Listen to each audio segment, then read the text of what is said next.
Hello everyone, I'm Brazen Eagle and thank you for joining me here. So today we have an opinion piece from the good old The Guardian. So, not one of the Fortnite World Cup's 100 finalists was a woman.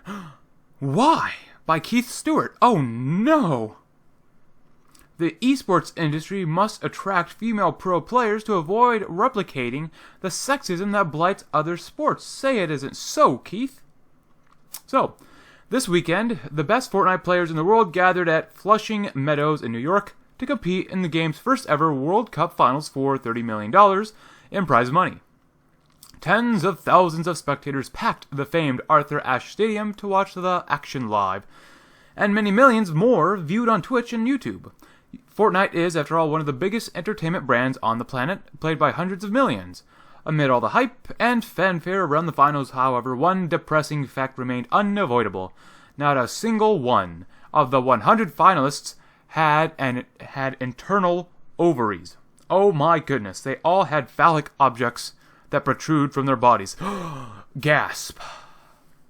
Despite the growing popularity of professional gaming throughout the world, the audience figures for competitive gaming have reached 450 million this year. Female competitors remain scarce. There certainly are high-profile examples of female pros. Trans woman, really a guy then, Sasha Scarlett Hostin is one of the most successful StarCraft 2 players in the world. Catherine Mystic Gunn is the industry's highest-paid female pro gamer and won the Sci-Fi Channel's reality TV show, WCG Ultimate Gamer, and Fortnite has stars such as One Shot Girl and Loya. But you could watch a year of big tournaments, whether it's Call of Duty, League of Legends, or Hearthstone, and count the number of female competitors on the fingers of one hand. This isn't because women and girls aren't playing games. The latest figures from the Entertainment Software Association show that 46% of gamers are female or women, a figure reflected in several other recent studies. You gotta realize that they're conflating that with the console market, the PC market, as well as the mobile phone game market as well.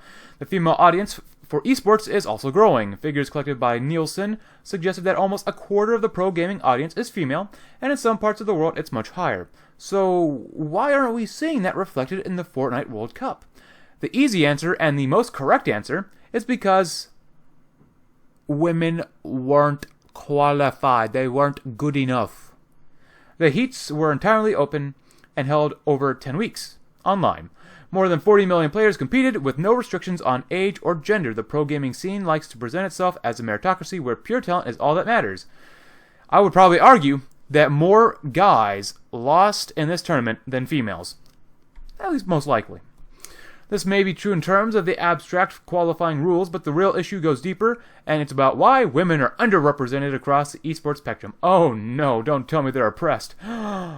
Partly, it's down to the culture of hardcore video game communities, which are overwhelmingly dominated by young men and, as a consequence, often unwelcoming to women. Trash talk is just standard in most online competitive games and can often cross over into misogynistic insults. Oh no, my misogyny. Oh no. Rare is a female gamer who plays with unrestricted voice chat. Even when they're simply playing online with a group of strangers, female players are sometimes belittled and objectified, their abilities constantly questioned. I mean, that happens to guys all the time, too. Meanwhile, the sponsorship and marketing of events is highly focused on male viewers. It's all energy drinks and ads for ridiculously macho gaming joypads, keyboards, and mice with names like Viper and Hyperion. Oh no. When women do compete, they can find themselves under disproportionate and unwelcome scrutiny. In June, a 15-year-old girl entered a tournament in New York based around the Nintendo game Super Smash Bros. And promptly beat a top pro player. She was subsequently hounded and bullied online by his fans. Tweeting under her gaming tag, Bocce, she claimed to be considering leaving the tournament circuit because of the abuse she had received. This is a long-standing problem. In 2016, when the BBC interviewed pro gamer Steph Harvey for its 100 Women series, she stated, "It's still a boys' club, so as a woman, you're automatically judged for being different." Okay? The way I get harassed is about what they would do to my body, about why I don't deserve to be there because I use my sexuality. It's all extremely graphic. Earlier this year, Susie Kim, then manager of the London Spitfires team of professional Overwatch players, was asked by the Associated Press if women were good enough to play at the highest levels. Absolutely, she said. But they're just like, it's a headache. I don't want to be part of this at all. I don't blame them. Even women who made it into well-known professional esports teams are subject to abuse and belittlement. I would say that goes for the guys as well. In June, streamer and pro player Lunar Cats, who created content for the Lazarus team, tweeted a video of her playing CSGO online and received sexualized abuse from her own teammates. Oh no. It's almost as if people get trash talk online all the time. In some ways, the lack of female pro players also reflects an imbalance in traditional sports. Most surveys show that teenage girls drop out of competitive sports at 1.5 to 2 times the rate of boys, with the Women's Sports Foundation citing a variety of causes, including fewer opportunities, safety issues, social stigma, and lack of positive role models. And in esports, the same factors are at play. One solution has been to set up all female leagues and competitions, allowing young women players a less toxic environment in which to hone their skills and compete. However, this has proved controversial, with some seeing sex-based partitioning as a means of sidelining and undervaluing women players. Unlike in traditional sports, there are no physical differences at play to justify gender segregation. Well, I mean, there's probably quite a bit of, to a degree sometimes, mental differences. Anyways, there is a lingering belief that young men are simply better at games than women, and though there's little detailed research in this area, a study in 2016 from the University of California found that gender had little or no relevance in terms of ability in a range of fantasy role-playing games, which I'll get back to.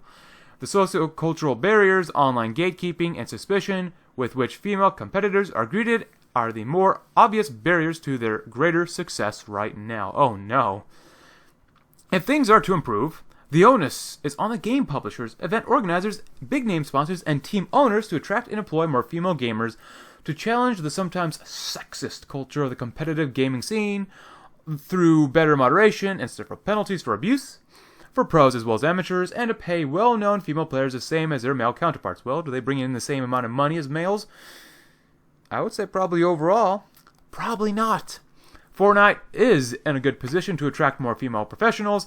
It already has a much larger female audience than most online shooters, with Epic estimating that women make up to 35% of the game's user base, perhaps because it's a much brighter, funnier, and more friendly game than other highly militarized online shooters, and it's free and available on smartphones, which has made it more accessible. Epic has also endeavored to attract and support female streamers and pro players, inviting several high-profile YouTube and Twitch stars such as One Shot Girl, Alexia Ray, Loserfruit, and Ewok to take place in the pro celebrity matches that preceded the World Cup games. Though esports revenues are set to hit $1 billion this year, it remains a young and immature industry. Well, it's only immature because of your beliefs. Working out best practices in terms of encouraging gender diversity, diversity is totally our strength, is a challenge that will affect every publisher and event organizer in the world over the coming years if growth is to be maintained. Which actually it might not. Even for the creators of the biggest entertainment franchise on the planet. One of the most moving moments of the Fortnite World Cup weekend was when the major sports team FaZe Clan introduced its newest signing and first ever female player, Ewok, to the rest of the squad, leading to raucous celebrations. As esports gets bigger and bigger, it would be a tragic waste to replicate the institutional biases affecting traditional sport, where women are both represented less and paid less. Well, they don't bring in as much money. Gaming is supposed to be a modern, forward-looking industry. Well, I guess to you, Keith. And sports, or esports, is an exciting sector that's rocketing in popularity and influence. Now is the time to act. And apparently, Keith is an author and a journalist and not a gamer. Well, that sounds cringy. But regardless. So, you gotta say it ain't so. There weren't any females in the Fortnite World Cup Final 100 competitors. Oh no, the humanity. The absolute horror. Now, according to Keith here, women, females, those with vagines, are being treated so unfairly because guys are evil and don't want women to play with them. You know this guy doesn't really play video games like the typical young guy because if Keith did, he would know that young guys would love to have girls play games with him, or with them. If a young guy could find a girl that would play games with him and have a good time, then that guy would be ecstatic. Now, apparently there are a few pro gamers that are female. Now, before I move on, the phrase pro gamer already sounds cringy enough, but even though there are females that can excel beyond the average dude in video gaming, there are just guys out there that are just better than these females who compete, against other people. That's why no women were qualified. Keith here even states that women didn't qualify because they weren't as good, but he counters that with basically saying that he is searching for a different answer to the question to justify his belief that women are oppressed, suppressed, and oppressed in everything. According to Keith, a meritocracy is oppressive and destructive to the success of women. Those pesky men are keeping the women down. Now, we have the hardcore video game community, of which, I guess I could say I can be put into, or labeled as, I guess, I don't know. I mean, I play video games, but whatever. There is quite a bit of trash talking in competitive multiplayer. Trust me, there is so much trash talking, but, regardless of game. We all know that if we play video games online. Keith, the author, the journalist, the non-gamer, likes to focus on the trash talking towards females, but he leaves out that people that play video games intensely, they trash talk everyone. My God. I mean, back in the day, like the earlier days, not 2019, but like in 2009, 2008, when like Call of Duty was like really in its peak for video game playing, just the immense amount of trash talking like in Call of Duty was insane towards anyone. If there was even a sliver of difference between two people, like even just if you can hear a difference in your voices, then those people will find the difference and exploit it to the end of the match and even beyond that. Men can belittle each other to the point of even swatting each other in an attempt to hurt the other person. It ain't just the females that get trash talked. Now, Keith brings up the idea that, you know what? Sponsorships and marketing of events is geared towards males. Say it ain't so. I wonder why, right? I wonder why. Is it because guys generally will buy goods related to video games, and of course accessories, and that this stuff doesn't really interest females? If companies advertised gaming items to girls, then companies will lose money because girls generally aren't as interested in video games as guys. Oh no, there's differences. Earlier in the article, Keith mentioned that girls make up 46% of all video gamers. Then, like I said earlier as well, that's just because they include the mobile phone game market, not just the PC or the console market. Now, are there guys that are just incredibly toxic to everyone, including girls? Absolutely. Abso-frickin-lutely. But for most guys, we will just verbally, with some trash thrown in, but leave it at that. We find another match to continue trash talking and have a good time. Now, I guess that there were people who thought that it might be good for a separate gaming competition for girls. That idea will just further reinforce that women cannot take the trash talking like guys. And obviously, generally, I would say girls either deal with it or move on. Also, Keith brings up that there is a lingering belief that young men are better at video games than women, and has a study that found little to no relevance in terms of ability in a range of fantasy role-playing games.